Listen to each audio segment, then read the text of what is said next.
नमस्कार मित्रांनो, छत्रपती संभाजीनगर महानगरपालिकेसंदर्भात अत्यंत महत्त्वपूर्ण माहिती या व्हिडिओमध्ये आपण बघणार आहे, की नेमका नुकताच अभ्यासक्रम जाहीर झालेला आहे. याच्यामध्ये नव्यानं काय बदल झाले आणि या परीक्षेसाठी कोणत्या पदासाठी किती अर्ज आलेले या बाबतीमध्ये संपूर्ण माहिती या व्हिडिओमध्ये आपण बघणार आहे. तसंच नेमकं परीक्षा कधीपर्यंत होईल हे सुद्धा या व्हिडिओमार्फत आपण जाणून घेणार आहोत. बघा, की सुरुवातीला आपली स्वच्छता निरीक्षक भरतीची आपली लाईव्ह प्लस रेकॉर्ड स्वरूपाची बॅच आपल्या त्रिशा फाउंडेशन ॲपवर सुरू आहे. बॅच विषयी अधिक माहितीसाठी हा नंबर आहे. या नंबरवर संपर्क साधून तुम्ही अधिक माहिती विचारू शकता. बघा, त्याचसोबत आरोग्य विभाग भरती, संपूर्ण आरोग्य सेवक सेविका, नगर परिषद, महानगरपालिका, स्वच्छता निरीक्षक, एमपीडब्ल्यू, एएनएम, जीएनएम हे जे पद आहेत, त्या संपूर्ण पदासाठी आपली संभाव्य प्रश्न बघा 1500 प्रश्नाचं संभाव्य प्रश्न विश्लेषण आपल्या त्रिशा फाउंडेशन ॲपवर फक्त आणि फक्त ₹99 मध्ये उपलब्ध आहे. बघा, महत्त्वाचा बदल म्हणजे काय? हे प्रश्न तुम्हाला इंग्रजी भाषेमध्ये सुद्धा असतील आणि मराठी भाषेमध्ये सुद्धा या ठिकाणी काय असणार आहेत. चला, आता महत्त्वाची माहिती, जे काही स्ट्रक्चर आहे एक्झामचं छत्रपती संभाजीनगर महानगरपालिकेचं जे काही नवीन जो बदल आहे, या बदलाचा अभ्यासक्रम जर आपण इथं बघितले, की कोणते पद जसं की ज्युनियर इंजिनियर सिव्हिल आहे, असिस्टंट सिक्युरिटी ऑफिसर आहे, सिव्हिल इंजिनियर आहे, इत्यादी जे काही पद आहे, त्याचसोबत महत्त्वपूर्ण असणार जे काही सॅनिटरी इन्स्पेक्टर हे जे पद आहे, त्यानंतर लाईव्ह स्टॉक पद आहे, सुपरवायझर पद आहे, त्यानंतर गार्डन असिस्टंट, ॲग्रीकल्चर असिस्टंट हे जे पद आहेत, या संपूर्ण पदासाठी जो काही अभ्यासक्रम आहे, तर अभ्यासक्रमाचं स्वरूप आपण या ठिकाणी बघितलं, तर या परीक्षेसाठी तुम्हाला एकूण 100 प्रश्न 200 गुणासाठी असतील आणि वेळ तुम्हाला इथं 2 तास. म्हणजे 2 तासामध्ये तुम्हाला 100 प्रश्न सोडवायचे आहेत. कुठलेही याला नकारात्मक गुणदान पद्धतीने बघा, मराठी तुम्हाला इथं 15 प्रश्न असतील 30 मार्कांसाठी. या ठिकाणी विशेष बाब लक्षात ठेवायची, की बाय नायनुकर म्हणजे काय, मराठी आणि इंग्रजी भाषेमध्ये हे तुम्हाला प्रश्न उपलब्ध असतील. मराठी फक्त मराठीमध्येच असेल, त्यासोबत इंग्रजी सुद्धा काय इंग्रजी भाषेमध्ये इथं असणार आहे. त्यानंतर जनरल नॉलेज जो काही जीके जीएसचा जो घटक आहे आणि जे काही तुमची बुद्धिमत्ता चाचणी हे जे टॉपिक येतं, याच्यातले जे प्रश्न येतात, हे प्रश्न तुम्हाला मराठी भाषा त्याचसोबत इंग्रजी भाषेमध्ये सुद्धा काय प्रश्न तुम्हाला इथं उपलब्ध असतील. ही बाब तुम्हाला लक्षात ठेवायची आहे. त्याचबरोबर दुसरा महत्त्वाचा मुद्दा, जे काही तुमचा तांत्रिक घटक आहे बघा, जे काही सब्जेक्ट नॉलेज जे काही रिलेटिव्ह फील्ड जी आहे, त्या तांत्रिक घटकावर तुम्हाला 40 प्रश्न 80 गुणांसाठी असतील. महत्त्वाची बाब मित्रांनो लक्षात ठेवा, की हे प्रश्न फक्त आणि फक्त तुम्हाला काय इंग्रजी भाषेमध्ये असतील. हे प्रश्न तुम्हाला काय फक्त आणि फक्त इंग्रजी भाषेमध्ये या ठिकाणी असणार आहेत. ही बाब लक्षात ठेवायची आहे. क्लिअर? चला, पुढचा मुद्दा, की नेमकं इतर जे पद आहेत, की हे पदाचं सुद्धा आपण जर इथं स्वरूप जर बघितलं, की जे काही फायरमॅन जे पद आहे बघा, डेप्युटी फायर ऑफिसर आहे, त्यानंतर ड्रायव्हर, ऑपरेटर, फायरमॅन जे काही अग्निशमन हे जे पद आहेत, या पदासाठी सुद्धा काय असेल तुम्हाला इथं 50 मार्क लक्ष द्या. 50 प्रश्न 100 गुणासाठी असतील. वेळ तुम्हाला 60 मिनिटे म्हणजे 1 तास.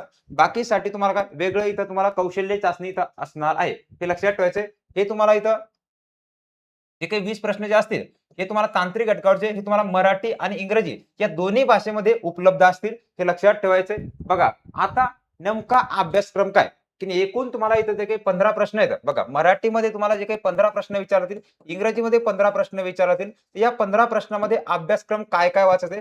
सर्वसाधारण लक्षात ठेवायचे. आपलं जे काही मराठी व्याकरण आहे, तर व्याकरणावर लक्षात ठेवायचंय. ज्यामध्ये अलंकार आहे, समास आहे, वाक्यपृथक्करण आहे, इत्यादी जे घटक आहेत, हे संपूर्ण घटक तुम्हाला व्याकरणामध्ये करायचे. त्यासोबत सर्वसामान्य शब्दसंग्रह जो काही शब्दधन हा जो घटक आहे मराठीमध्ये असणारा, तर हे सुद्धा चांगल्या प्रकारे करायचे. त्यानंतर म्हणी आणि वाक्प्रचाराचा अर्थ, त्याचा वाक्यामध्ये कशा प्रकारे उपयोग होतो हा घटक.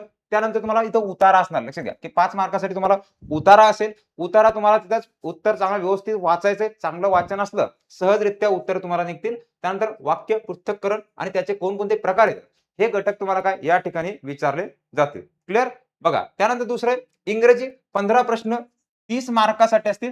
मग इंग्रजीमध्ये काय-काय जर की ग्रामर आहे तुमचं, प्रिपोजिशन, टेन्स वगैरे आर्टिकल्स हे जे असतील, डायरेक्ट इनडायरेक्ट स्पीच, नंतर कॉमन व्होकॅब्युलरी, व्होकॅब्युलरीची संपूर्ण नोट सुद्धा आपल्या काय ॲपवर उपलब्ध आहे. त्यानंतर सेंटेन्स बघा, सेंटेन्स स्ट्रक्चर आहे, आयडम फ्रेजेस मीनिंग, त्यानंतर कॉम्प्रेशन उतारा असेल आणि सेंटेन्स अरेंजमेंट आणि एरर करेक्शन जे आहेत, हे घटक तुम्हाला इंग्रजीमध्ये असतील. हे लक्षात घ्या. त्यानंतर पुढचं आहे सामान्य ज्ञान, जीके जीएसचा जो घटक आहे बघा, जीके जीएसचा जो घटक आहे, तर जीके जीएस मध्ये काय वाचायचं, जसे की मागील तुमच्या 6 ते 8 महिन्याच्या चालू घडामोडी चांगल्या प्रकारे अभ्यास असला पाहिजे.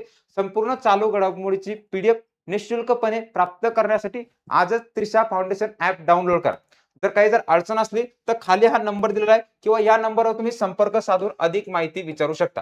बघा, अधिक माहिती काय या नंबरवर कॉल मेसेज करून तुम्ही विचारू शकता. त्याचबरोबर तुम्हाला महाराष्ट्राचा इतिहास वाचायचा आहे, राज्यघटना आहे, महाराष्ट्राचे आणि भारताचे नागरीकरण म्हणजे तुम्हाला महाराष्ट्राचा आणि भारताचा सुद्धा इथं अभ्यासक्रम करायचा आहे.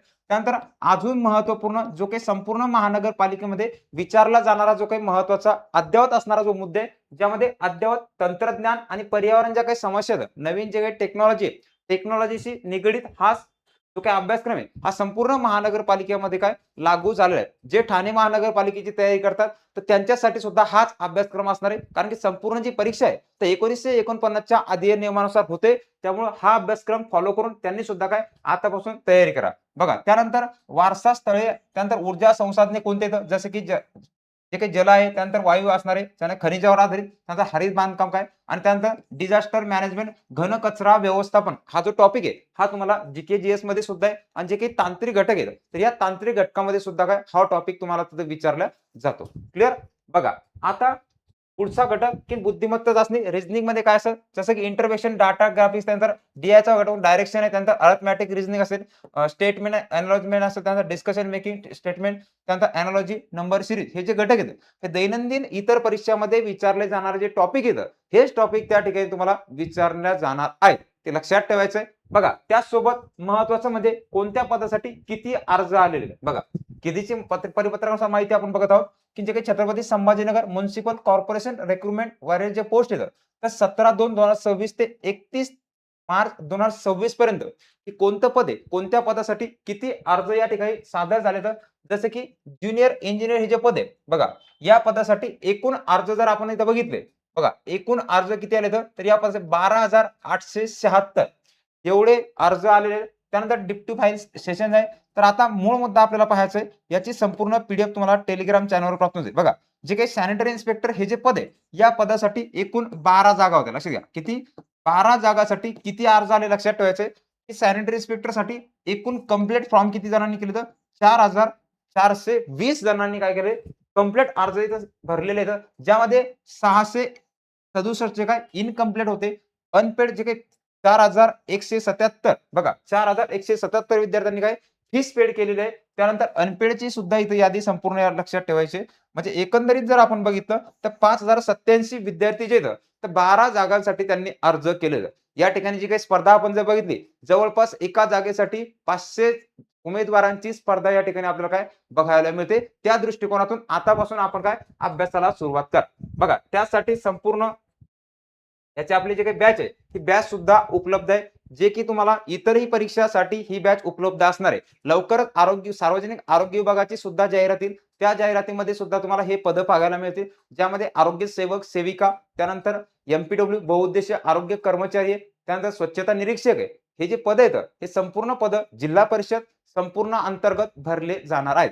बघा आता शेवटचा टप्पा म्हणजे काय, ही परीक्षा कधी होणार आणि त्याचसोबत बघा परीक्षा कधी होणार आणि नेमका आता शेवटच्या दिवसामध्ये आपलं नियोजन कसं असलं पाहिजे. बघा जे काही तुमचा मराठी घटक आहे, बघा मराठी, त्यानंतर तुमचं जे काही इंग्रजी असेल, त्यानंतर तुमचा जो काही रिझनिंगचा जो भाग आहे आणि तुमचा जीके जीएसचा जो भाग आहे बघा, यामध्ये तुम्हाला काय करायचंय आतापर्यंत झालेले टीसीएसचे लक्षात घ्या, टीसीएसचे संपूर्ण काय करायचे पीवायक्यू योग्य प्रकारे सोडवायचे. मराठी साठी सुद्धा सेम करायचंय, रिझनिंग साठी सुद्धा सेम आणि जीके जीएस साठी सुद्धा काय संपूर्ण घटक तुम्हाला इथे सोडवायचे. हे संपूर्ण जे काही पेपर आहेत, संपूर्ण टीसीएस ने विचारलेले पेपर, ज्यामध्ये तुमचे तांत्रिक पद येतं, अतांत्रिक पद येतं, संपूर्ण पदाची जे काही पीडीएफ नोट्स येतं, ह्या संपूर्ण पीडीएफ नोट्स आपल्या काय त्रिशा फाउंडेशन या ऍपवर सुद्धा उपलब्ध येतं. त्याचसोबत या व्हिडिओच्या डिस्क्रिप्शन बॉक्समध्ये जे काही टेलिग्रामची लिंक दिलेली आहे, त्या लिंकवर सुद्धा त्या ठिकाणी तुम्हाला काय प्राप्त होणार आहे. तर मित्रांनो बघा, ही अत्यंत महत्त्वपूर्ण माहिती आहे आणि नेमकं आता की परीक्षा कधीपर्यंत होणं अपेक्षित आहे. आता जी काही उच्च न्यायालय भरतीची परीक्षा संपेल 26 एप्रिल, तर येत्या जे काही मे महिना आहे, मे महिन्याच्या पहिल्या किंवा दुसऱ्या आठवड्यामध्ये तुमची छत्रपती संभाजीनगर महानगरपालिकेची काय परीक्षा होऊ शकते. त्यामुळे आतापासून नियमितपणे अभ्यास करा, नियमितपणे काळजी करा आणि त्याचसोबत YouTubeला आपण काय नियमितपणे पुन्हा एकदा नव्यानं इंग्रजीमधून संपूर्ण सीरीज सुरू करत आहोत. त्यामुळे ती सुद्धा बघायला विसरू नका. भेटू पुढील मध्ये. काळजी घ्या, नियमितपणे अभ्यास करा.